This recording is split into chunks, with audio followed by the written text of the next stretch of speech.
You have been selected to work with extremely confidential data on the basis of your intellect and abilities. New personnel at the Terrigen Initiative are expected to be familiar with all prior findings with regard to the experimental regenerative Terrigen hemoglobin catalyst formula, henceforth the regenerative formula. The company intranet has an archive of all previous research. The applications will become clear, but for the purposes of security and shareholder obligations, we filter our results.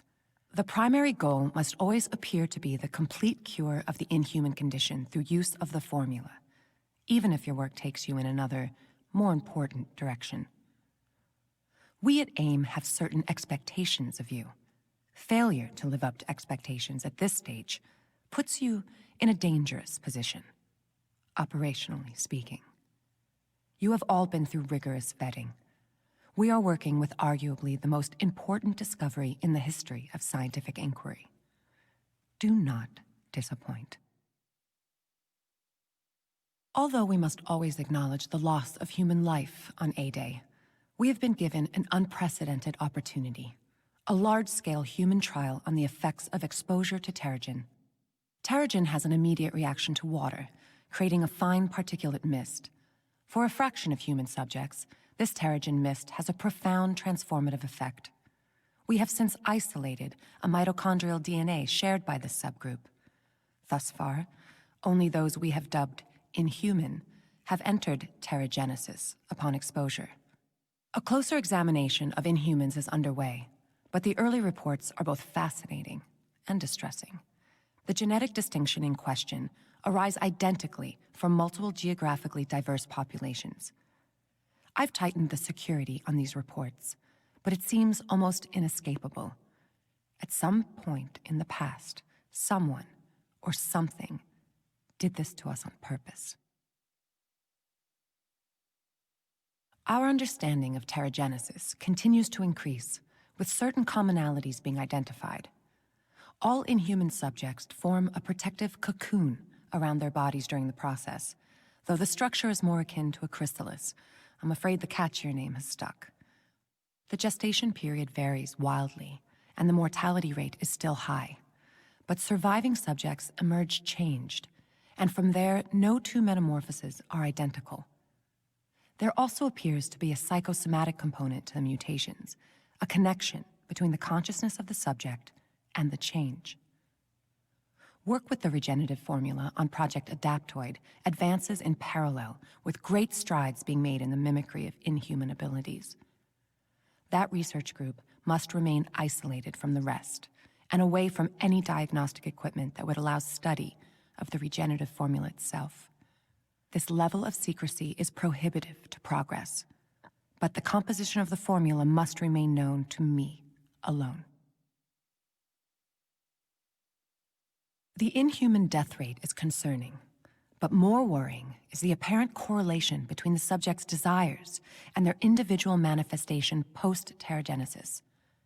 The more a subject is aware of the program and its risks, the more likely their enhancements will assist them in escape or resistance. We must be cautious. Keeping subjects isolated and ill-informed is the smartest approach. It's also becoming difficult to keep George unaware of the regenerative formula's importance in our research, or in his own treatment. Without it, his condition would be terminal. But the formula allows me to direct the course of his transformation, and he remains my most important subject. He would kill me if he learned the truth. So many little calculated risks, but nothing else matters besides the work. We're on the event horizon of nothing less than total human evolutionary apotheosis, or extinction. Someone has to be the adult in the room and make the hard choices. AIM has scraped together enough vibranium to continue research into quantum causality for now. If the implications of our early tests are correct, we may be rewriting the common conception of linear time before the decade is out, but we will soon need a new supply. I've made initial overtures to the Wakandan government now that I am in a position to do so, but I don't believe it will amount to much. We will need far more than they will part with, willingly. Tarleton continues to act like my prominence in public life is something I desired, not something I endure. Before A-Day, I mirrored his resentment at being sidelined by Tony and the Avengers. I let that be our bond, a false longing for credit and fame. As if I didn't manufacture the situation to position myself exactly where I wanted to be. People are always willing to believe that you share the same desires. From there, it's all momentum and inertia. A gentle push here, a single word there. Then you let them do the work and think it was their idea all along. People can be so easy. I have enough of a foundation in psychiatry and human behavior to diagnose and categorize my own particular mental illnesses and pathology. I am not deluded. I know that chemistry can render my mind suboptimal, and that I must take responsibility for maintenance. Once, to eliminate the possibility of confirmation bias, I hired the best psychologist I could find and allowed unfettered access. I could tell she was horrified, but she hid it well. It was a waste. She refused to believe that I was not made who I am by trauma. She needed so badly for there to be some answer, a clear causation to my need to control, a reaction to a stimulus. The real answer, of course, scared her too much to consider. I'm a shadow without a light source. Trauma didn't make me. I made me. In my position, with my resources and abilities, how could I not do what I have done?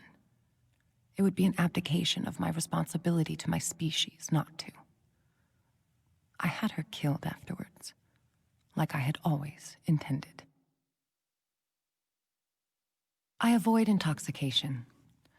Social situations demand that I sometimes put on a show, but I am not in the habit of relinquishing control without getting something in return. That's out the window tonight. Just received the final report from the archaeology teams. Every geographic site we've linked to inhuman origins shows the same signs. Unmistakably extraterrestrial. This changes things, if they've been here once. I've opened a bottle, locked the doors, and blacked out the security system long enough for me to sink into oblivion for an evening. I deserve it. I am so lonely. I don't need something so trite or squalid as companionship. What I need is the one thing I cannot have. Someone I can depend on. I'm so tired of doing this alone. I just need there to be more of me. I don't blame the rest of them for resisting what AIM must do. Not everyone can see what's coming. If they understood what I was doing and why, they would try to worship me. But no. They must be dragged, kicking and screaming into salvation. I accept that.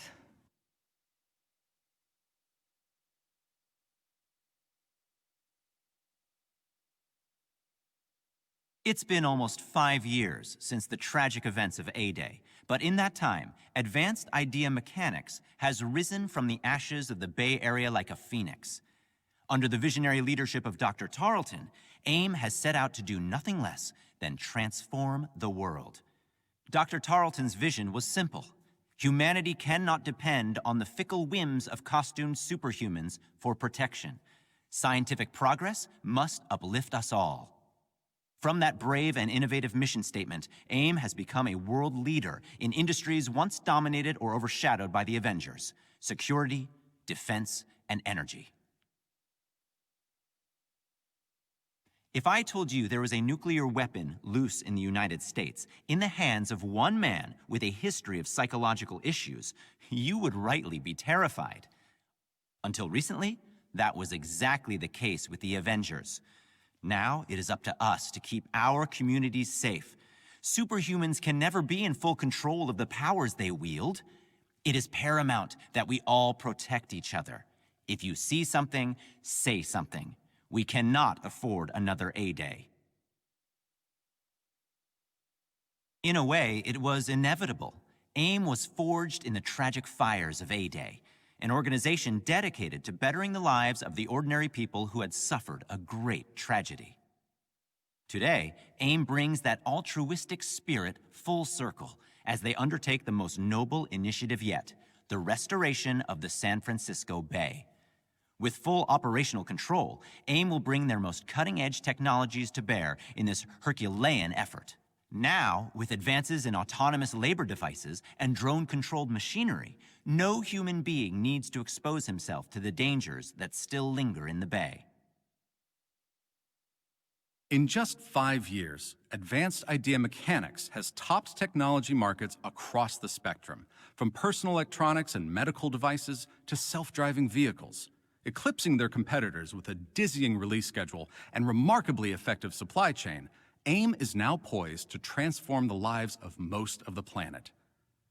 The lion's share of the company's advances have come from the mind of brilliant CEO George Tarleton. But equally important is his partner and CTO, Monica Rappaccini, the mastermind behind AIM's now renowned R&D group. Together, they have secured several lucrative government contracts.